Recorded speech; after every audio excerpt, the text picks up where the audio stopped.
நாம் ஜெபிப்போம். அன்புள்ள இயேசு சுவாமி, இந்த அருமையான காலை வேளையை தந்ததற்காக உமக்கு கொடானு கொடி நன்றி ஏசப்பா. எங்களுடைய ஆயுசு நாளில் ஒரு நாளை கூட்டி சேர்த்த தயவுக்காக உமக்கு நன்றி ஏசப்பா. எங்களுடைய பாவங்கள் ஒவ்வொன்றையும் நீர்தாமே மன்னிக்க வேண்டுமாறு ஜெபிக்கிறேன் அப்பா. தெரிந்தோ தெரியாமலோ அறிந்தோ அறியாமலோ நாங்கள் ஏதேனும் பாவம் செய்திருந்தோமானால் நீர்தாமே எங்களுக்கு அதை மன்னிக்க வேண்டுமாறு ஜெபிக்கிறேன் அப்பா. மறைவான குற்றங்களுக்கு எங்களை நீங்களாக்கும். இன்றைக்கும் என்னோடு ஜெபித்துக் கொண்டிருக்கிற ஒவ்வொரு பிள்ளைகளுடைய குடும்பத்தையும் உம்முடைய கரத்திலே ஒப்பு கொடுத்து விடுகிறேன் அப்பா. ஒவ்வொரு குடும்பத்தையும் கர்த்தாவே நீங்க ஆசீர்வதிங்க. அவர்களுக்கு தேவையான எல்லாவற்றையும் நீங்க சந்தித்தருளுங்க. சுகத்தையும் பலத்தையும் கொடுத்து நீண்ட ஆயுசை கொடுத்தருளுங்க அப்பா.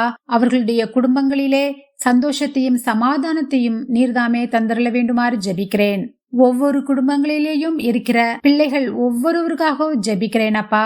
அவர்களுடைய ஆசீர்வாதத்திற்காக, அவர்களுடைய படிப்பிற்காக, அவர்களுடைய வேலைக்காக, திருமண காரியங்களுக்காக என்று எல்லா காரியங்களுக்காகவும் நான் ஜெபிக்கிறேன். அவர்கள் மனதிலே நினைத்திருக்கிற எல்லா காரியங்களையும் நீர்தாமே நிறைவேற்றி கொடுத்துள்ள வேண்டுமாறு ஜெபிக்கிறேன். நன்மையும் செம்மையுமாக நீர் வழி நடத்தப் போகிற தயவுக்காக உமக்கு நன்றி ஏசப்பா. எல்லா காரியங்களையும் நீங்க பொறுப்படுத்திக் கொள்ளுங்க, வழி நடத்துங்க, ஆசீர்வதிங்க. இயேசு கிறிஸ்துவின் மூலமாக ஜெபம் கேளும் எங்கள் ஜீவனுள்ள நல்ல பிதாவே, ஆமேன்.